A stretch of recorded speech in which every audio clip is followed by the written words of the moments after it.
I used to think the cruelest sentence a man could hear from his wife was, "We need to talk." Turns out there's a worse one. "I want you to disappear." But let's rewind a bit. We'd been married 9 years, not 10. She made a point to correct people on that. "Almost 10?" she'd say, with the same enthusiasm you'd use for a dentist appointment. "Romance, huh?"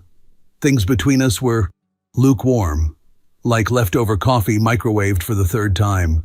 Not boiling, not ice cold, just that weird temperature where you're not sure if it's safe or sad. We weren't screaming at each other, we just stopped being people. I was a presence, a shadow with a paycheck, and she was, well, distant, polished, performing a role. Wife, in air quotes. I was still trying. Stupidly, naively, annoyingly trying. That's why, 1 week before her birthday, I thought I'd ask. To make her feel special. Bring back a spark. So we're sitting at the kitchen table. I'm making her tea because apparently coffee brings out her anxiety. But I suspect it was just one more thing to hate me for. She's scrolling on her phone, probably reading about crystal energy or how Mercury's retrograde is responsible for her mood swings. I slide the mug over and say with my best thoughtful husband voice, "So, your birthday's coming up. What do you want?" She doesn't even look up, just sips, then calmly, like she's ordering takeout, "I want you to disappear." I laugh, because that's what you do when your wife jokes like a serial killer. But she doesn't laugh, doesn't even blink. "Wait, what?" "I want you gone. Not dead, just out of my life. For my birthday, I want space, freedom, air." And I sit there, holding a spoon, wondering if I should stir the tea or just stab myself with it and save her the trouble. Now, I could have argued. I could have begged, yelled, cried, all that emotional fireworks crap, but something in me just turned off, like a breaker flipped. You ever feel that? That quiet click in your soul when you stop trying? I nodded, like a waiter taking a weird order. One vanished husband coming right up. She didn't even flinch, didn't ask what I meant, just went back to scrolling. She thought I'd cry. She really did. You could see it in her face, that smug little expectation that I'd break down right there at the table, clutching my chest like a man in a soap opera. That I'd say, "Please don't say that. We can fix this. I'll change. I'll be better." Instead, I picked up her half-eaten kale and regret salad, walked to the sink, and calmly started rinsing the plate. "Seriously?" she said behind me. "What?" I asked over the sound of the faucet. "You said you wanted me gone? I'm just finishing the dishes first." There was a pause. Long one.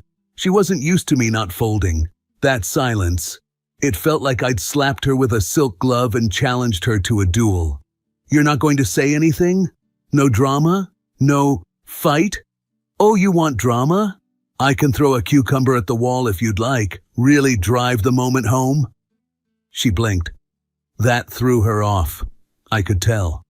She expected a meltdown, not a man who suddenly stopped caring whether the candles on her Himalayan salt lamp were aligned properly. I went upstairs without another word. Not storming, not slamming doors, just casually strolling, like I was heading up to floss. And that's where I did my real work. Not on my teeth. On the exit. I sat in the guest room, her manifestation space, because apparently calling it the room where you avoid your husband lacked spiritual branding, and opened my laptop. Step 1, bank accounts? Let me tell you something about modern marriage. If you're the one who handles the bills, you have all the leverage and none of the trophies. I'd been depositing into our joint account for 9 years like a good little ATM with a beard.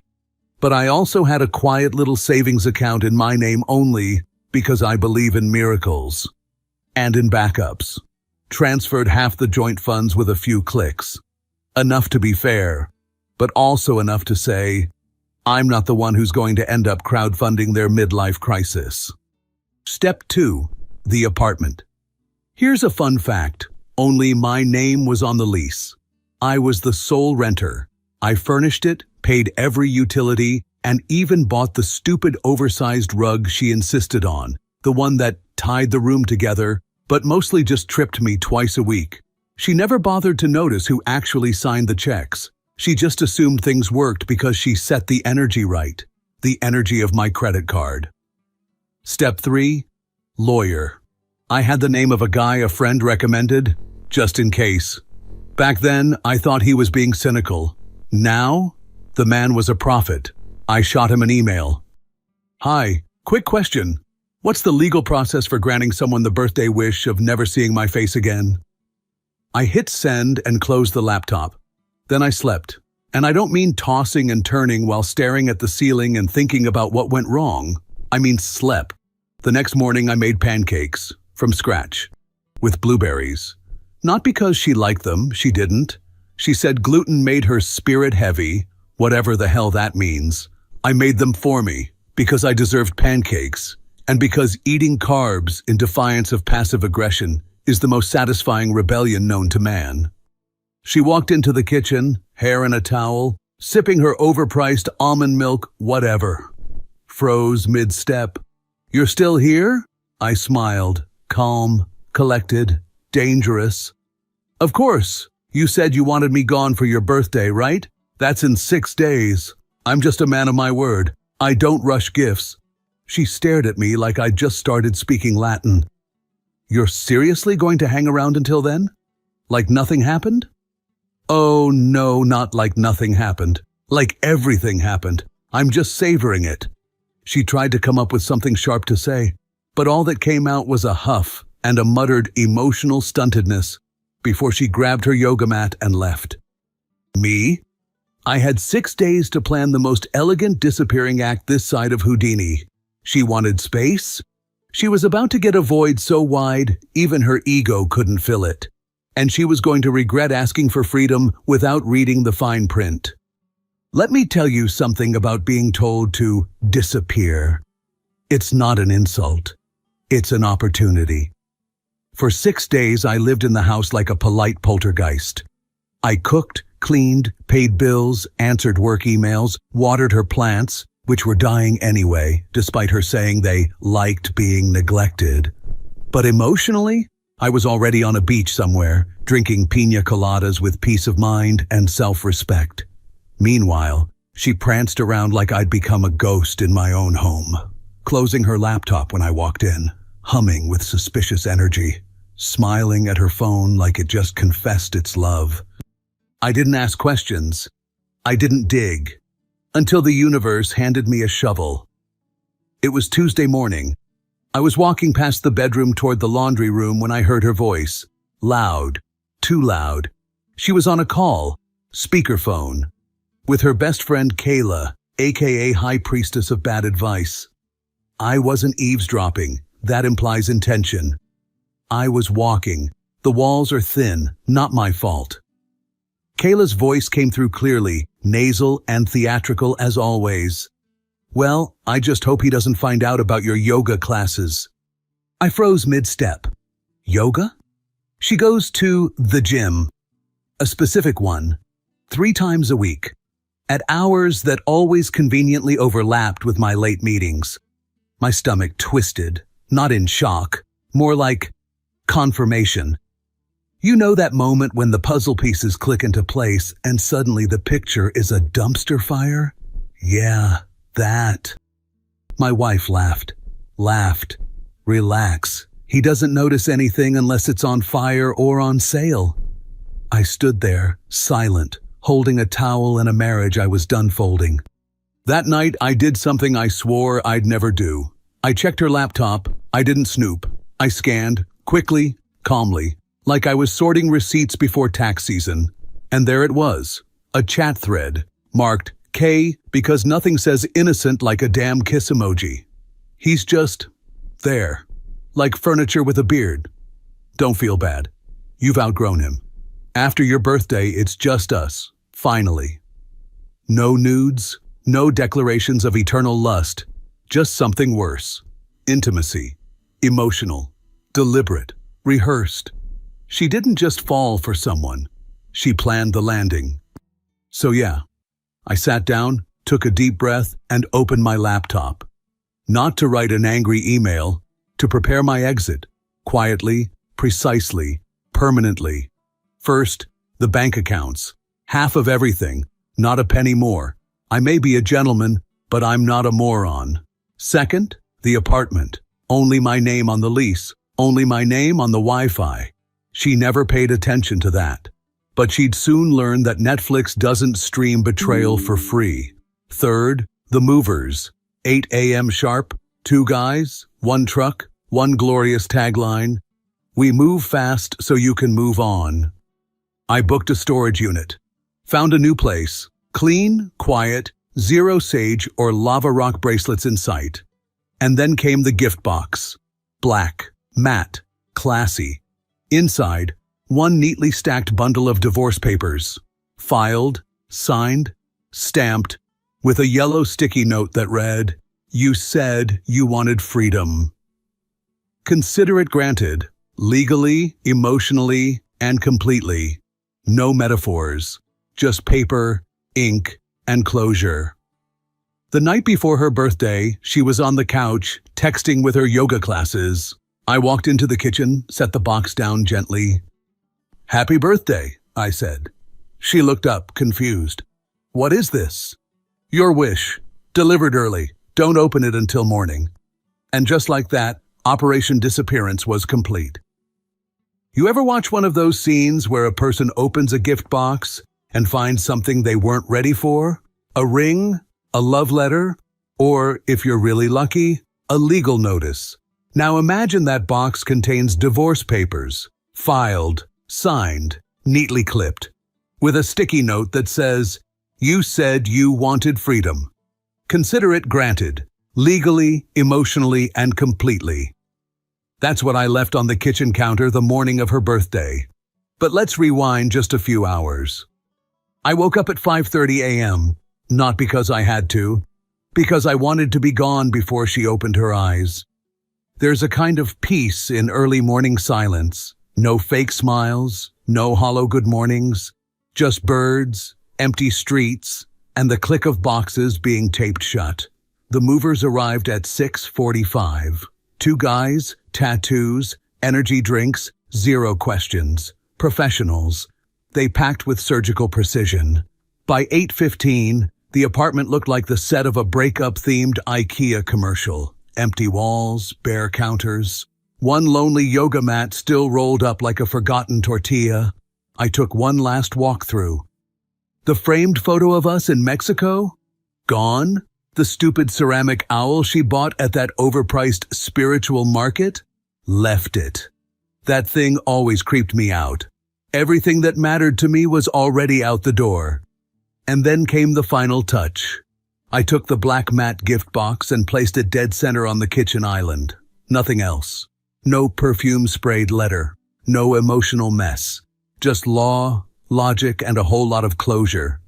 Then I took my keys off my keyring and left them on top of the box. No door slam, no dramatic final stare. Just a man walking away from a fire he didn't start, but refused to die in.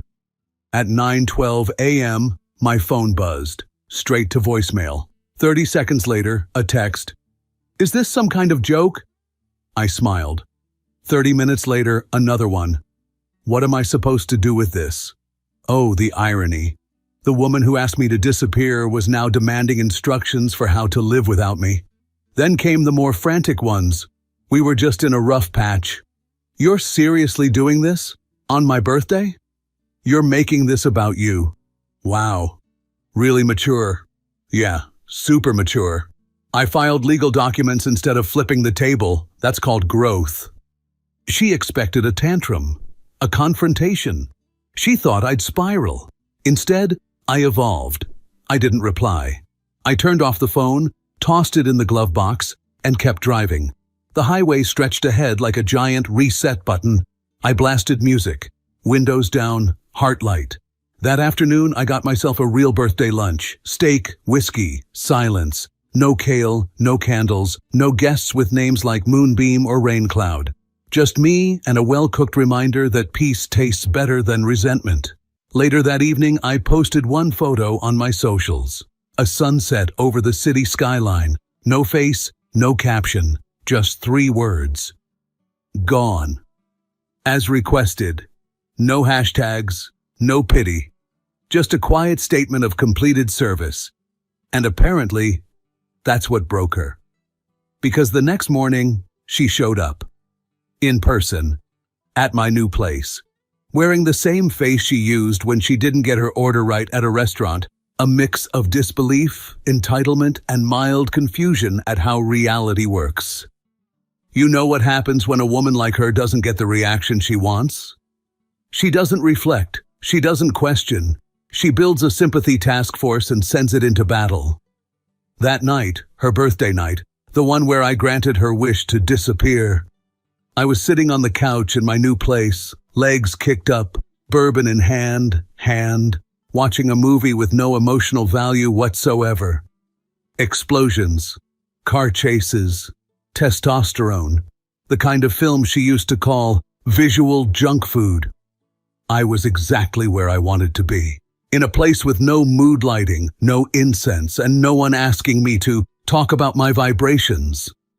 Until the phone rang. Unknown number. I let it ring. Then another call. Different number, same area code. Then another. By the fourth, I figured someone either died or was about to try emotionally reviving a situation they didn't understand. I picked up. Is this Owen? Great. Her dad. A voice like a rusty lawnmower and twice as pleasant. Yup, I said, calm as bourbon. What the hell is going on? He snapped. You left her? On her birthday? I sipped my drink and stared at the paused screen. Mid-car explosion.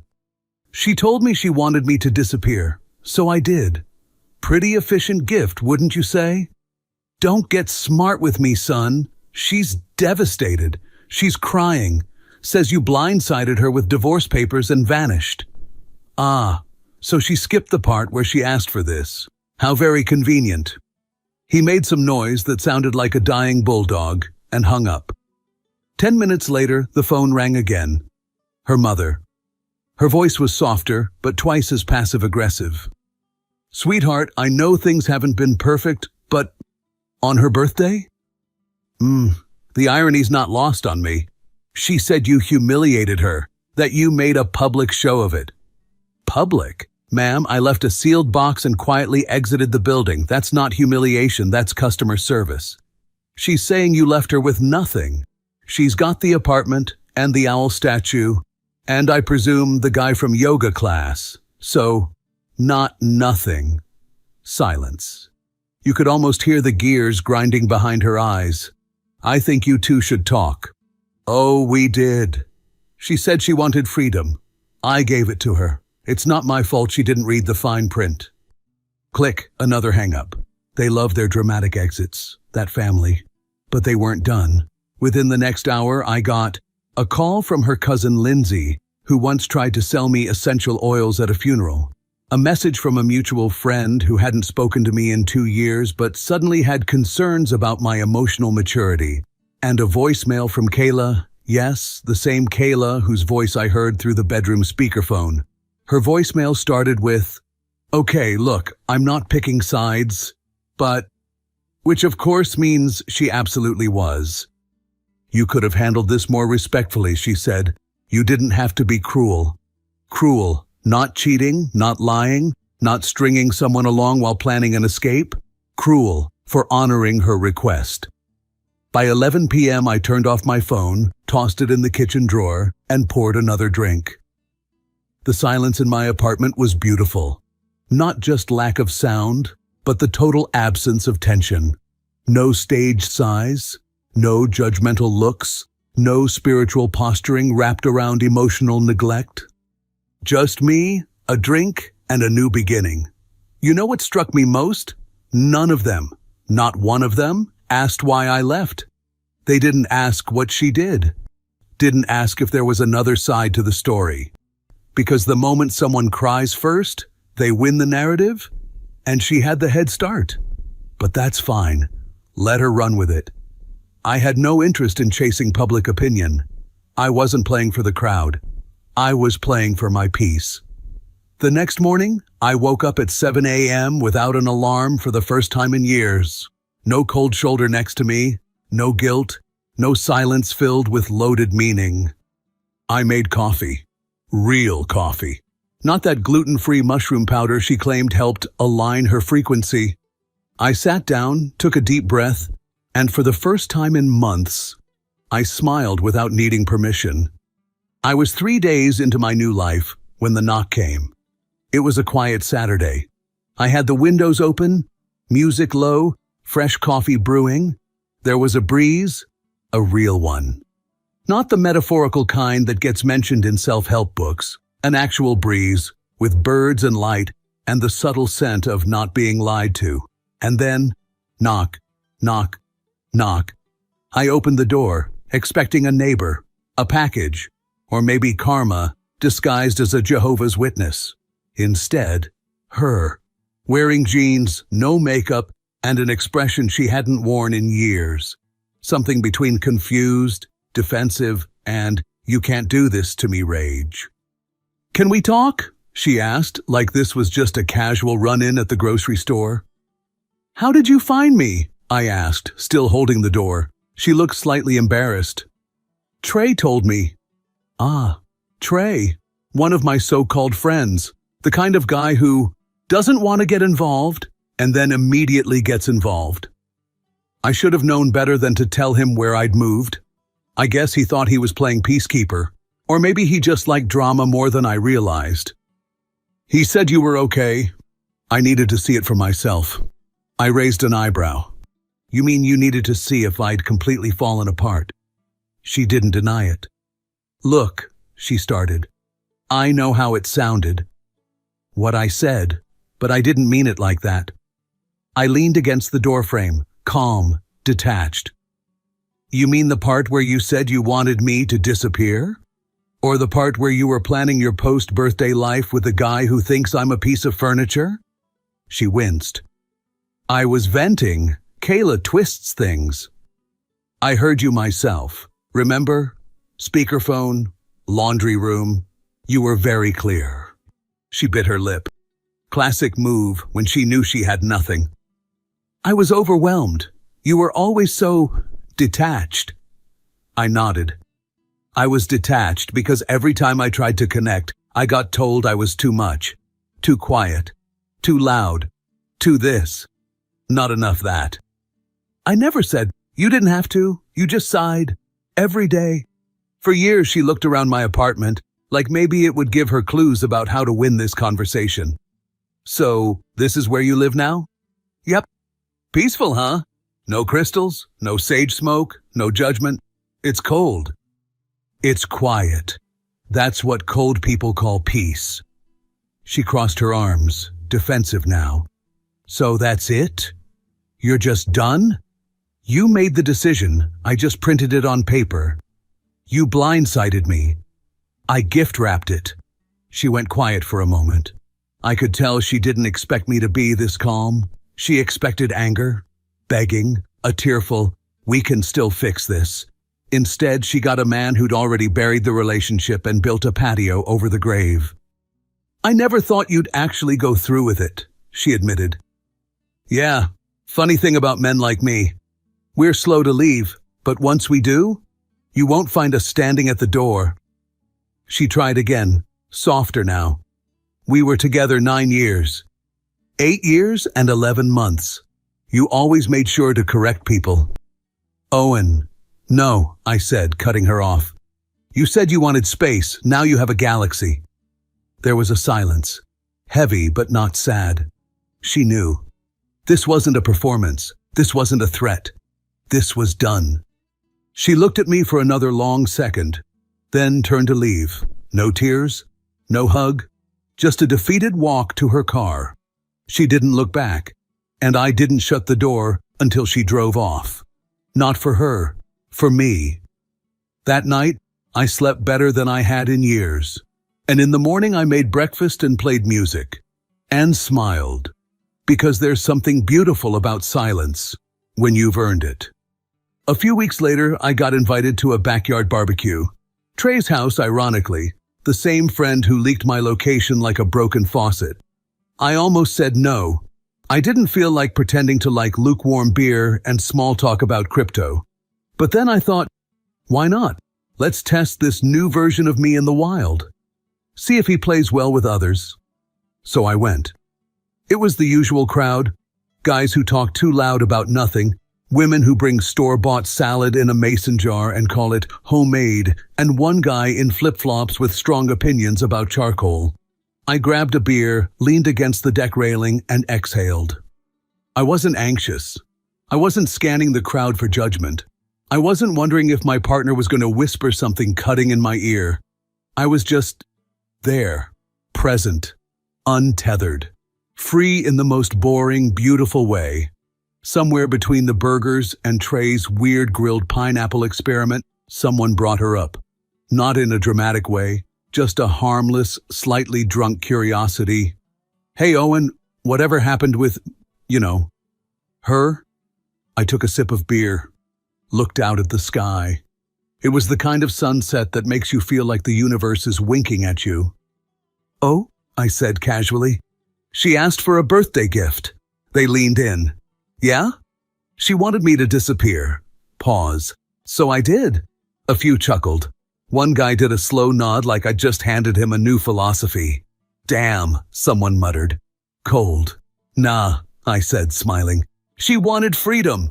I just made it official. And that was it. No long story, no complaints. Just a quiet man in a hoodie, holding a beer, finally done carrying weight that was never his to begin with. Sometimes revenge is loud. Sometimes it's dramatic. And sometimes it's just not answering the phone. The divorce went through without fireworks. No dramatic courtroom speeches. No tug of war over the furniture. She kept the apartment and her sacred crystals. I kept my peace. We haven't spoken since the day she left my doorstep. She unfollowed me everywhere. Blocked me, probably. Or maybe I blocked her. I honestly don't remember, and that's the best part.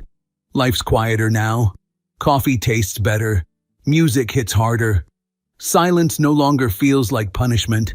It feels earned. And sometimes, when someone asks if I miss her, I say, only the silence that used to come between her words. Then I smile and move on.